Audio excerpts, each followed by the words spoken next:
Coming up on Hoosier Sports Night, Indiana football cruises past the Owls and starts to climb again in the AP polls. And Indiana volleyball was dominant in the Indiana Invitational last week. This is Hoosier Sports Night.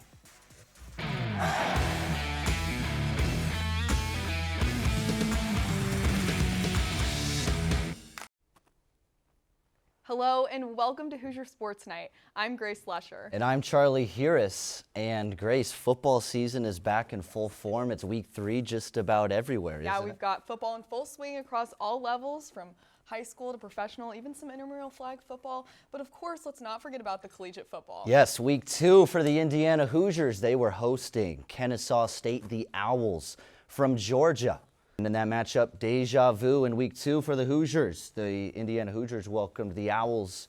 Kennesaw State, another foe they'd face for the first time in program history. Early first quarter, curl route over to Omar Cooper Jr. makes one miss. 20-yard line, bouncing into 10, out of bounds in the red zone. A few plays later, it's a handoff up the guts. How about Riley Nowakowski? Indiana up 7-0. His first touchdown as an Indiana Hoosier. How about it? Late first quarter, play action, back shoulder, Surratt. My goodness, the strong hands, the concentration. One of many for Surratt on Saturday. Hoosiers lead 14-0. Hard hit by Kellen Wyatt. Fumble! The ball's out. Is it a touchdown? 21 thinks he's got it. Oh, look at that. Triple team. And here's the call right here. Is it a touchdown? What do we got? Ref says down by contact. 14-3, late second quarter. Another handoff. This time it's off to Lee Beebe Jr. Indiana up 21-3. Touchdown, Indiana. It was all Hoosiers after this. 28-9, post-halftime, middle of the third. Oh, it's an end around. It's back to Cooper Jr. He is making some miss past midfield, climbing. Oh, he's running out of speed. Oh, he's getting tired. And he funnels his way to the end zone. After that score, 36-9 Indiana. Omar Cooper from Lawrence North. Don't forget about it. 35-9 Indiana, late third. And look at Elijah Surratt. Surratt, he had 3 touchdowns, 97 yards. There's a look at Coach Sig. Indiana 2-0. They face off against Indiana State. Indiana women's soccer hosted the Ohio Bobcats on senior night this past Sunday at Bill Armstrong. Our Drew Furch has the recap. Senior Abby Lur and her teammates live by the saying, "Our culture is better than your culture." And on senior night against Ohio, this mindset allowed them to gain the upper hand on the Bobcats.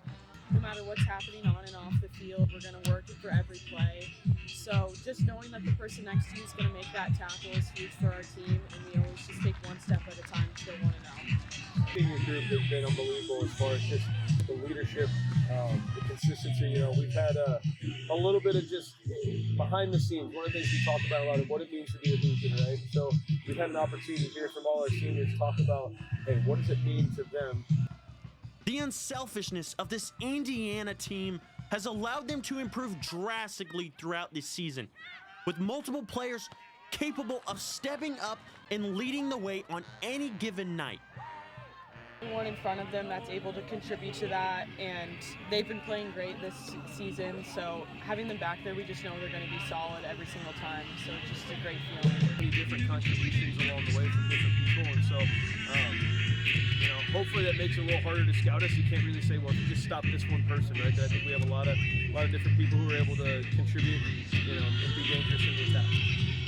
Drive has highlighted that the team has transitioned from a back 3 to a back 4 defensively, which has allowed multiple Indiana players to shift to different positions, creating a stronger line against the opposing offense.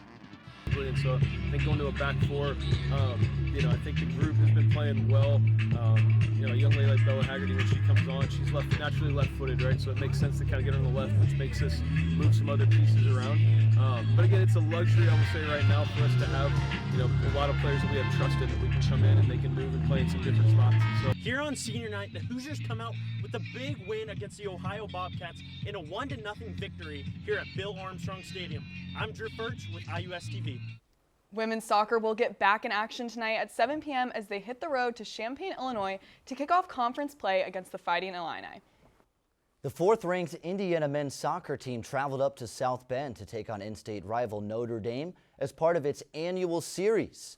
Well, we pick up in the 35th minute. Palmer Alt drives down the flank and lays a beautiful ball across the box for Collins Aduro to give Indiana a 1-0 lead on the road. Waning moments of the first half sees Indiana with another chance, but Easton Bogart's header goes wide. It's still a 1-goal lead at the break. Indiana kept the pressure on in the second half as Brecken Minzy nearly heads one in off the corner kick, but it's hauled in by the Notre Dame keeper. Later in the half, it's hauled again, one-on-one with the goalkeeper, but a beautiful save was made by the Irish's keeper, Blake Kelly, to keep his team in the match for the time being. Notre Dame began to pile on its chances later in the match, putting pressure on the Indiana back line. However, Sebastian Green's shot goes wide of Holden Brown's net, and Indiana hangs on to win its 5th consecutive match. The Hoosiers' 5-0-1 start is the best start to a season since 1997 and lands Yeagley's squad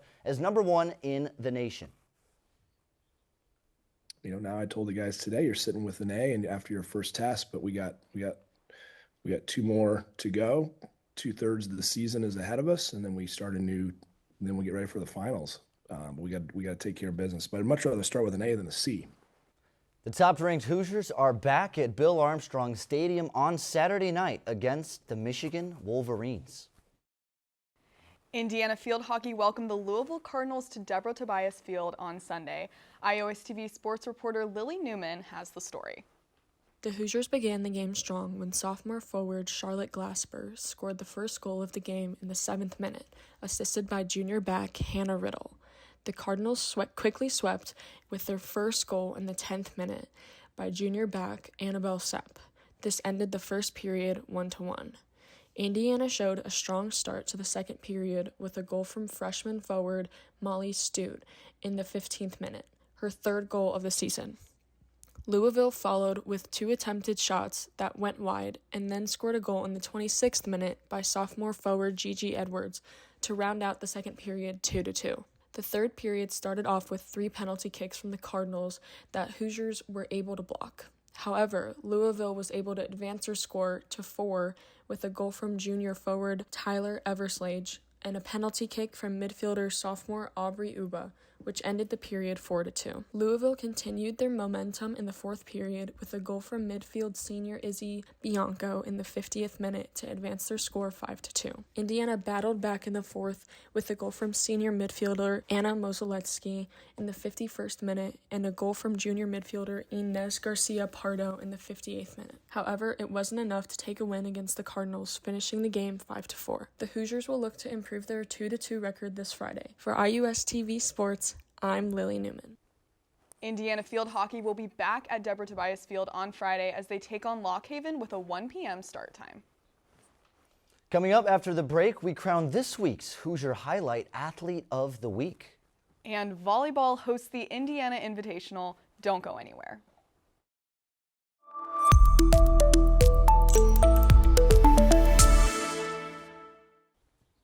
Welcome back to Hoosier Sports Night.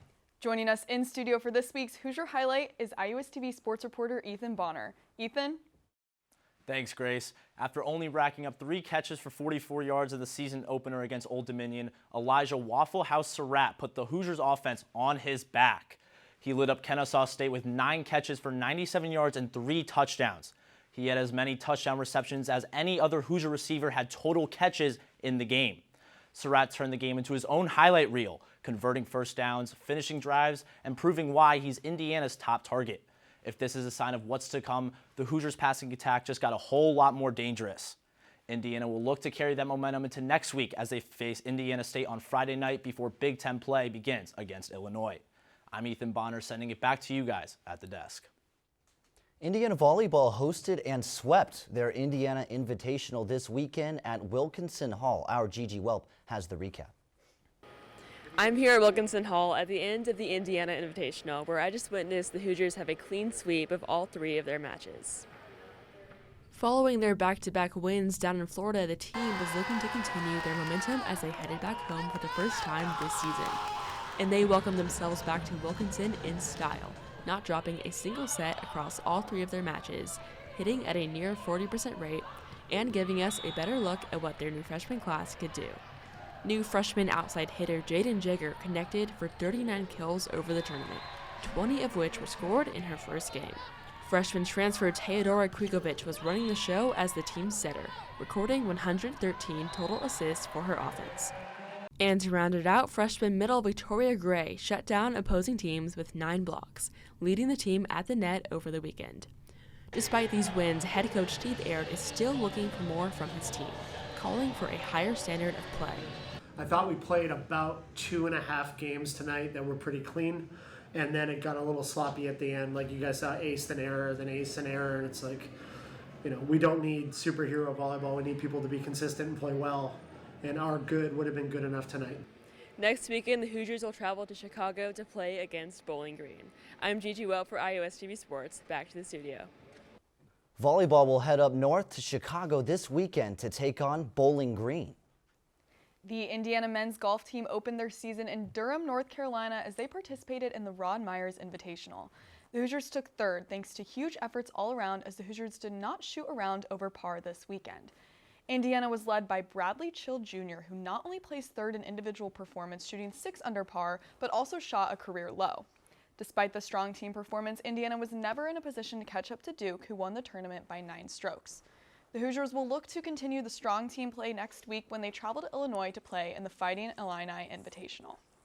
The Hoosiers female golfers played in Ann Arbor this week for the Wolverine Invitational. The Hoosiers, playing on one of the toughest courses in the Big Ten, placed 8th as a team and were unable to repeat their incredible performance at the Boilermaker Invitational in last week's season opener. Senior Madison DeBaggia and redshirt senior Maddie May led the way for the Hoosiers as both were able to capture multiple rounds shooting 1 over par or lower. For DeBaggia, it was her second top 10 finish in as many weeks. Indiana will have a break this weekend before heading to Franklin, Tennessee for the Mason Rudolph Invitational beginning on Friday, September 19th. Joining us in studio for this week's Candy Stripe calendar is IUSTV sports reporter Oliver Swats. Oliver? Thanks, guys. We're starting to get settled into the fall season, and we've got a jam-packed week of Hoosier sports coming up. To kick off the weekend, undefeated women's volleyball will look to extend their win streak at the Rambler Invitational in Chicago, where they'll have games Thursday at 4 p.m. against Bowling Green, Friday at 6 p.m. facing Loyola Chicago, and to round out the weekend, they'll play Stephen F. Austin at noon on Saturday. Women's tennis will begin their season traveling to Greenville, South Carolina, where they'll play in the Debbie Southern Furman Classic beginning Friday. After placing first all around in their first races of the season last week, cross country is looking to repeat their dominance this weekend in East Lansing, Michigan at the Spartan Invite Big Ten Preview. In another away game matchup, women's soccer will try to extend their win streak to 2 games with just one matchup this weekend against the unbeaten Illinois Illini at Demirjian Park.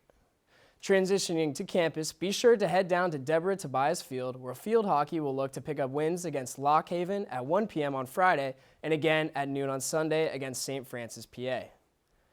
Signetti and the Hoosiers football team will be attempting to keep their momentum going in their last non-conference game of the season as they'll be hosting Indiana State under the lights at Memorial Stadium 6:30 p.m. this Friday. And to round out the busy weekend of Indiana sports, the #1 ranked men's soccer team in the country, your very own Hoosiers, will be playing under the lights in a showdown against the Michigan Wolverines in Bill Armstrong Stadium at 8 p.m. Saturday night. Make sure to pack the stands, Hoosier fans. That's all I've got for this week's Candy Stripe calendar. Back to you at the desk. And that's our show for the week. Thank you so much for tuning in. Be sure to follow us on Instagram and Twitter at IUSTV Sports to keep up with all the latest in IU athletics. For our production crew behind us, I'm Charlie Harris. And I'm Grace Lesher. We'll see you next week.